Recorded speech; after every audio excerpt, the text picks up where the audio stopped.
le Togo, c'est notre dernier sujet. On va parler donc un peu de Noël. Noël, où le menu concocté pour cette fête, eh bien, il y a les gestes barrières qu'il faudra prévoir lorsque on concocte ce menu, le gouvernement togolais, pour éviter une recrudescence des cas de coronavirus. Le Togo connaît cette recrudescence depuis plusieurs semaines déjà, a décidé pour la période du 20 décembre au 3 janvier 2021, du 20 décembre 2020 au 3 janvier 2021, d'instaurer une période de couvre-feu, un couvre-feu de 22h à 5h, mais légèrement allégé pour les 24, 25, 31 décembre 2020 et 1er janvier 2021, où ça commencera à 23h, de 23h à 5h. Les populations sont vivement exhortées à continuer d'appliquer les mesures barrières dans leur maison. Comme Imayabas, c'est des mesures salutaires. Oh, oui, c'est des mesures salutaires. Ça, il faut quand même avoir le courage de le dire. C'est vrai que dès l'annonce, quand on avait annoncé la première réunion qui a eu lieu avec le ministre de l'administration territoriale et puis les maires du Golfe, enfin pas du Golfe, de Grand Lomé, oui. Il y a eu des supputations selon lesquelles le couvre-feu serait instauré. Bon, la décision finale était sortie pour, je crois, presque 2 semaines, presque 2 semaines du 18 au... Non, du 20 au 3 décembre. Donc, je crois que 3 janvier, j'allais dire. Donc, aujourd'hui, ces mesures restrictives, c'est au bénéfice de la population togolaise. Vous savez, depuis que la pandémie est arrivée chez nous, vous avez vu combien de fois l'État togolais s'est investi pour limiter la propagation de la maladie. Il y a des moyens colossaux qui ont été mis dans ce sens. Aujourd'hui, à une situation donnée, il faut des mesures appropriées. Donc, je crois que c'est dans ce sens que le gouvernement a réfléchi par le biais de la cellule, enfin du comité scientifique qui a fait des propositions qui ont été validées à l'Assemblée. Enfin, je parle de l'Assemblée au Conseil, par le gouvernement. Et aujourd'hui, on a annoncé ce couvre-feu-là de 22h à 5h, à exception avec plus de légèreté pour les 4 jours. Je crois que c'est bien. Mais ce qui est intéressant, le peuple, la population a compris l'enjeu. C'est ce que j'ai pu remarquer depuis, je crois, les 4 jours qu'on a lancé, les 4 jours de couvre-feu. Quand on a annoncé, c'est vrai qu'il y a un assouplissement par rapport à la gestion de ce couvre-feu-là. Mais les gens, le réflexe de couvre-feu étant toujours d'actualité dans la tête des gens, ne font plus... C'est-à-dire que ne se donne plus aux libertés, au libertinage, que ça puisse créer des situations. Quand vous sortez dans la rue, on dit 22 heures à couvre-feu. Les gens commencent à se mobiliser pour que ça puisse ne pas peut-être être rattrapé. Moi, je me dis, je mets ça à l'actif de l'antécédent. Vous savez, l'ancien couvre-feu avait des reliquats que tout le monde connaît. Donc, ces reliquats, oui, il y a eu trop de bavures. Heureusement que le ministre de la Sécurité était sorti la fois dernière, appelant les forces anti-Covid à plus de professionnalisme dans leur activité. Et ça, depuis les 4 ou 5 jours de couvre-feu, on n'a pas encore constaté, à mon avis, des bavures constatées ça et là. Mais nous souhaitons que ça puisse continuer comme ça, dans cet élan-là, pour que nous puissions plus encore enregistrer des situations difficiles, qu'on puisse lier ça à d'autres faits qui ne sont pas souhaitables. Alors, Vivien, puisque les gens ne comprennent pas, moi j'entends ces gens qui disent sous d'autres cieux, quand vous allez au Ghana, en Côte d'Ivoire ou dans un certain nombre de pays, vous ne sentez plus qu'il existe de coronavirus, que le gouvernement en fait un peu trop avec ces mesures en ces périodes festives. Vous savez que le Togo est un pays spécial, exceptionnel. Et nous avons eu des résultats effectivement particuliers. En matière de lutte contre le coronavirus, chaque gouvernement a sa stratégie. Et je crois que la stratégie que nos dirigeants ont adoptée au niveau du Togo, c'est limiter les dégâts. Tout faire pour aller au bout de cette maladie. Dans certains pays, il y a eu trop de relâchement au niveau même de l'exécutif. Je crois que dans notre pays, le Togo, nous avons cette chance que le gouvernement a essayé de couper la poire en deux. Disons-nous la vérité, les décisions qui sont sorties le 18 décembre 2020 était préparé depuis le 6 décembre 2020 par le comité scientifique. Le comité scientifique a fait des propositions au gouvernement, mais le gouvernement, dans le souci de ne pas imposer les choses à la population sans son consentement, a essayé de faire des concertations avec les couches de la société, les acteurs concernés pour pouvoir voir le juste milieu et adopter quelque chose ensemble avant maintenant, comme un papa, de s'imposer pour dire allons dans ce sens-là. Parce que le credo chez le gouvernement, c'est que nous ne devons pas fêter les Noël et puis Nouvel An et puis nous retrouver après malades. Parce que vous savez que par habitude et par tradition, donc, nous avons quand même envie, pendant les périodes de fête, de nous relâcher un peu, de se défouler, de nous détendre et surtout de nous voir en famille. Et c'est le moment où on fait les grandes sorties, la plage est pleine à déborder, les bars craquent de monde, et des jeunes se saoulent, se droguent. Et en ce cas, on ne peut pas respecter les mesures barrières qui consistent à éviter au maximum les contacts directs. Donc je crois que c'est en cela que le gouvernement a pris sa responsabilité. Aujourd'hui, en Afrique de l'Ouest, beaucoup de pays ont relâché. Mais aller en Afrique centrale également, il y a des pays qui ont adopté plus dur que ce que le gouvernement a adopté. Et je crois qu'au Congo, la journée même est décrétée journée de confinement. La journée de Noël et de Nouvel An. Vous restez à la maison, vous ne bougez pas. Au Togo, on a dit, vous pouvez aller même dans les bars pour acheter à boire, mais vous retournez à la maison pour boire. Et on évite aussi d'être plus de 15 en regroupement parce que aujourd'hui, la recrudescence de cette maladie fait réfléchir.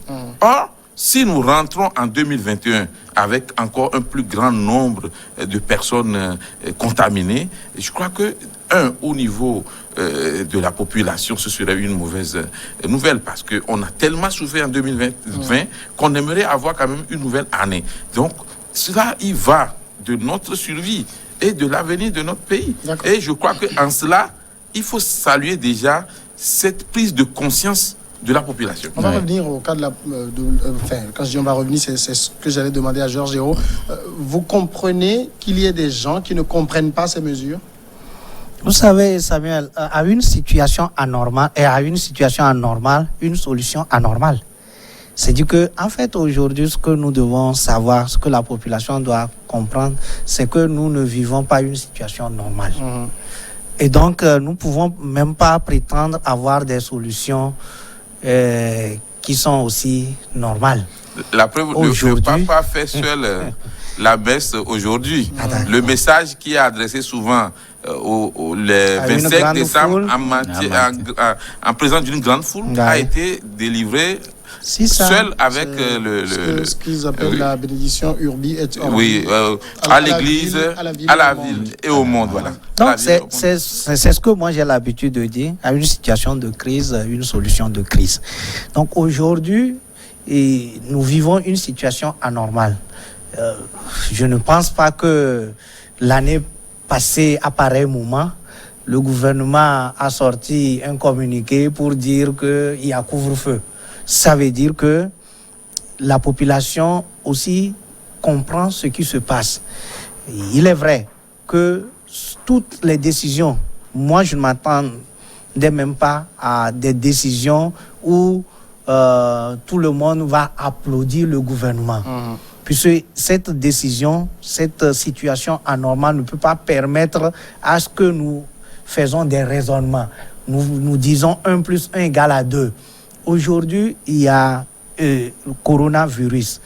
Et la force de cette maladie, c'est sa capacité de contaminer un grand nombre en un temps record.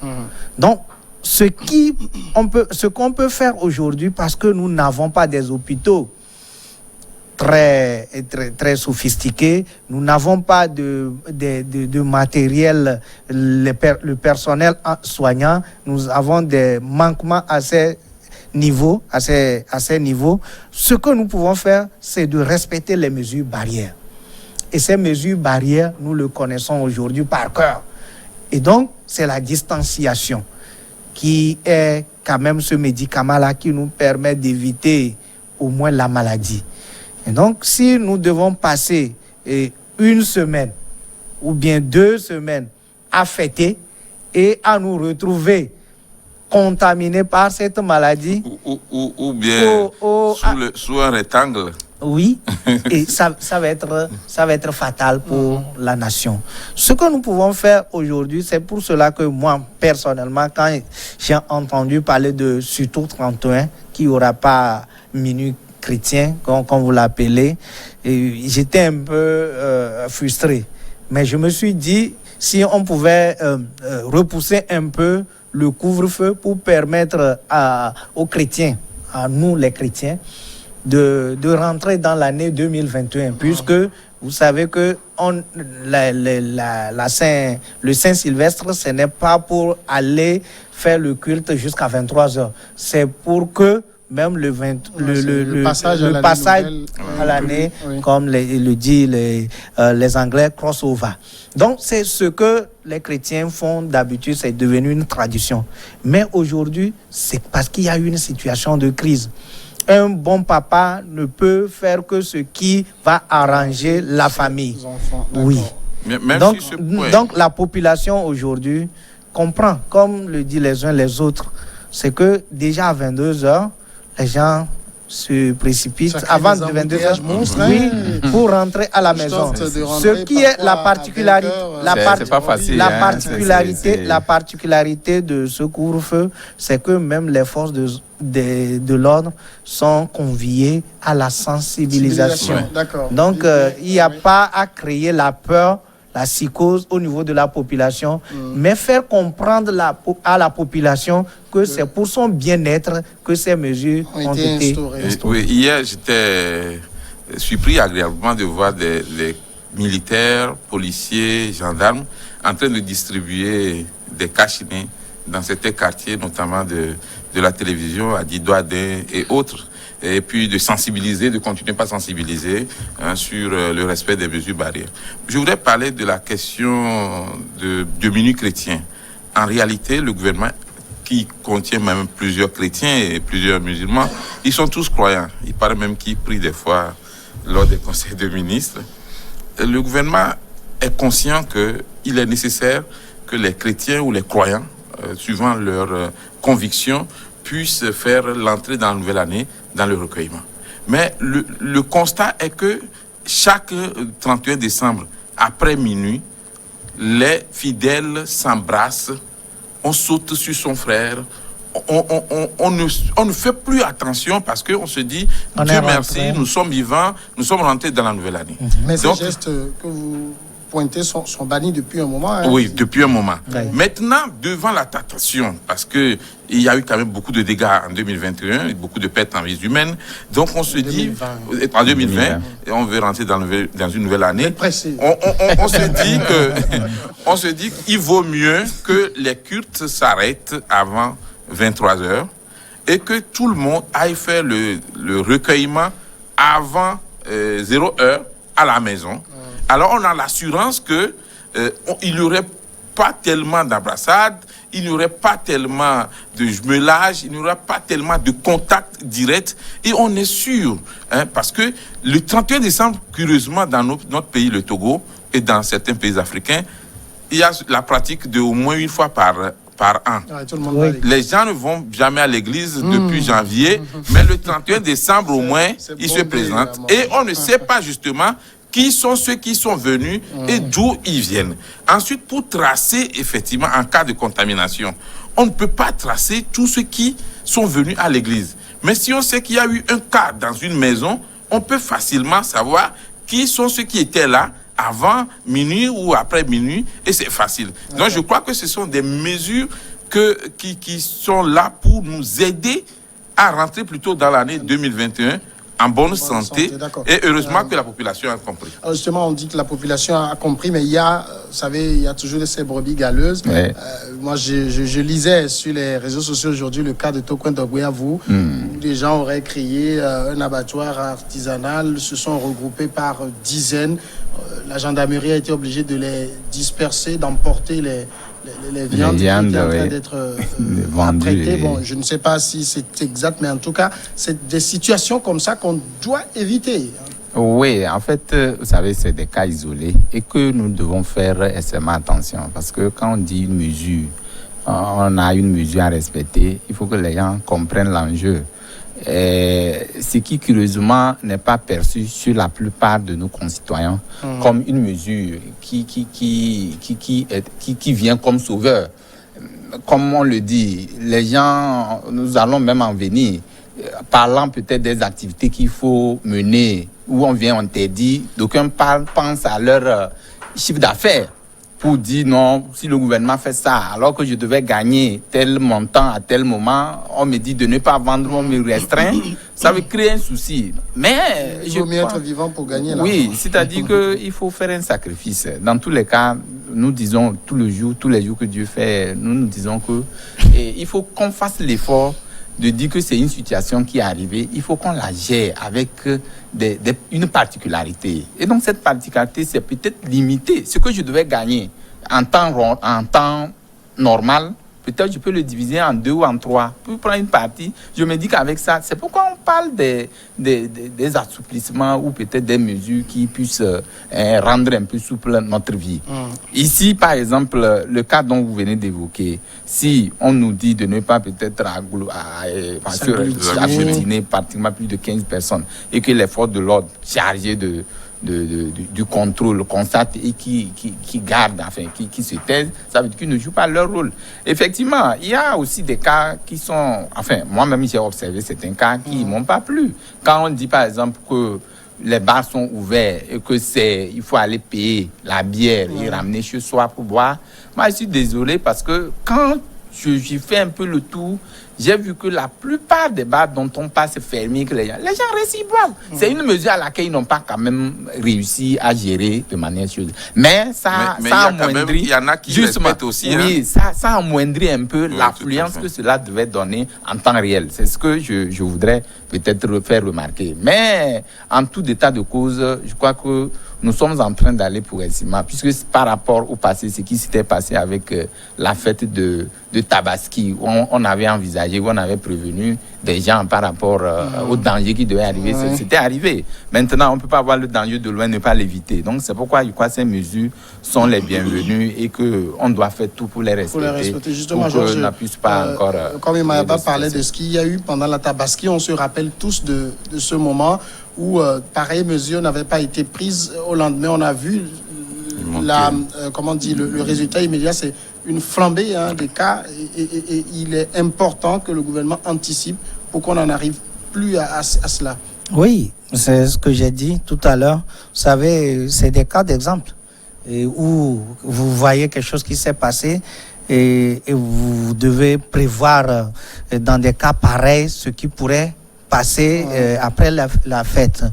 Et je le dis, la population ne doit pas s'attendre à des solutions normales ou à des situations qui va plaire à tout le monde. Aujourd'hui, la question, c'est qu'il y a une crise sanitaire.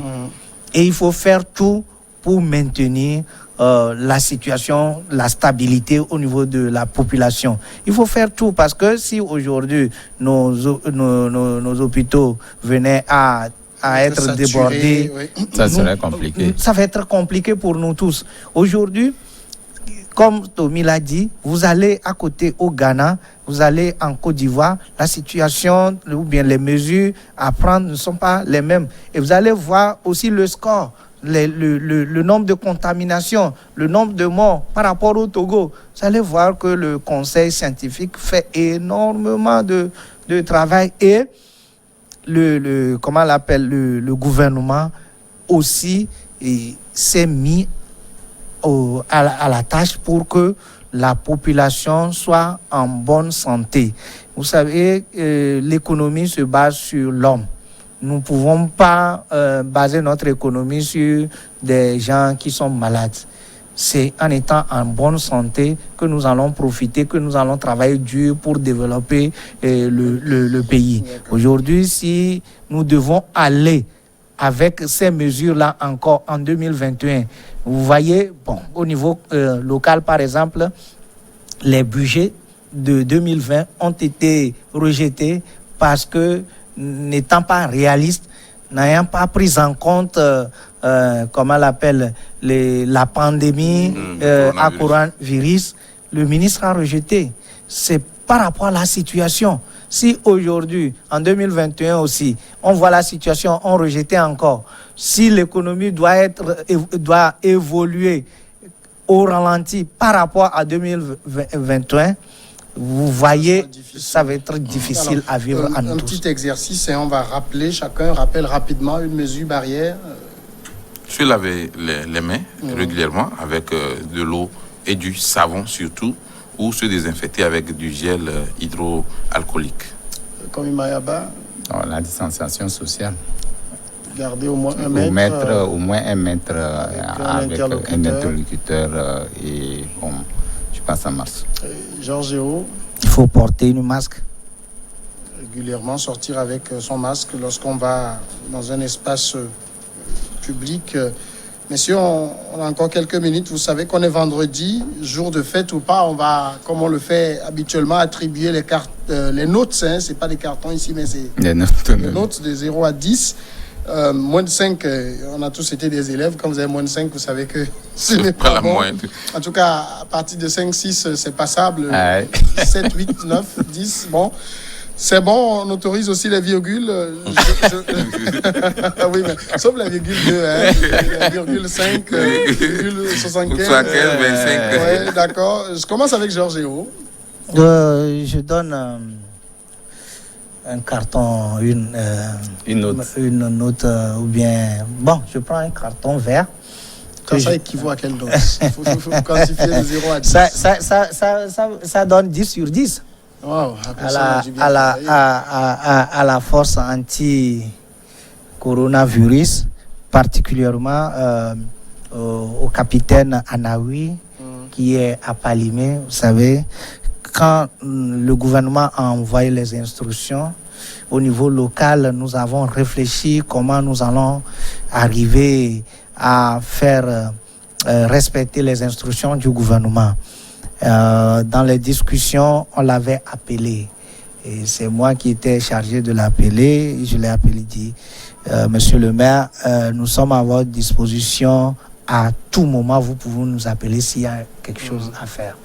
Et c'est des gens qui se donnent corps et âme, 24 heures sur 24, circuler, ne dorment pas pratiquement pour la santé des autres.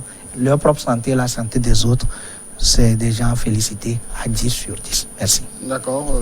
Saluons au passage tous ceux qui nous suivent un peu dans les Palimé et ses environs. Vivien Tomi. Je vais donner 9 sur 10 aux forces de sécurité et de l'ordre, à l'armée ou aux armées, et aussi au département de la sécurité, au ministre Yark en tête, pour la qualité de la prestation au cours de cette période difficile de couvre-feu. Contrairement à ce qui s'est passé avant, on a vu que pour cette période de couvre-feu, les militaires, les policiers, les gendarmes sont vraiment aguerris, formés autrement pour pouvoir même aborder les citoyens. Et on a constaté une transformation dans la gestion même des problèmes au cours de ces nuits de couvre-feu. Donc 9 sur 10 au ministre Yark et aux forces de sécurité de l'ordre pour le travail fait. Et c'est une façon de les encourager à continuer dans ce sens-là. Pas de bavure, pas de violence, mais essayer de faire comprendre de façon professionnelle aux citoyens la nécessité de respecter les mesures barrières qui sont salutaires pour nous-mêmes. Je profite aussi pour saluer donc les forces de l'ordre. Il m'a été rapporté qu'ils sont également très fans de cette émission. Beaucoup suivent cette émission. Beaucoup d'attention. Il y a même au niveau de la police actuellement de changement de grade, quelque chose comme ça. En tout cas, on va inviter des gens du corps pour mieux nous nous expliquer. Il y a l'accent est mis sur la formation pour changer de grade. Maintenant, il faut retourner à l'école. Et l'accent est mis sur le respect des droits de l'homme, le professionnalisme. On aura le temps d'évoquer tous ces sujets. Nous les saluons au passage. Komi Mayaba. Oui, moi je vais donner 9 sur 10. Que de bonnes notes aujourd'hui. Oui, que de bonnes notes vraiment. Acquis au groupe Niwa TV. Oui. Pourquoi? Parce que ce groupe a eu le souci de la population. Et en ce temps de crise, en ramenant son décodeur à 5 000 francs. Je crois que c'est un geste pour permettre à tous les téléspectateurs de nous suivre. À chaque fois que les émissions passent, qu'ils soient toujours informés de l'actualité nationale, tant internationale. Une note de 9 sur 10. C'est un autre nom à nous tous. Pour cette note, parce que moi, je reçois aussi beaucoup de messages. Où est-ce qu'on peut se procurer les décodeurs? C'est à quel prix? Ben voilà, une belle opportunité. Et surtout, j'insiste dessus. Vous savez qu'il faut consommer local. Oui, c'est important.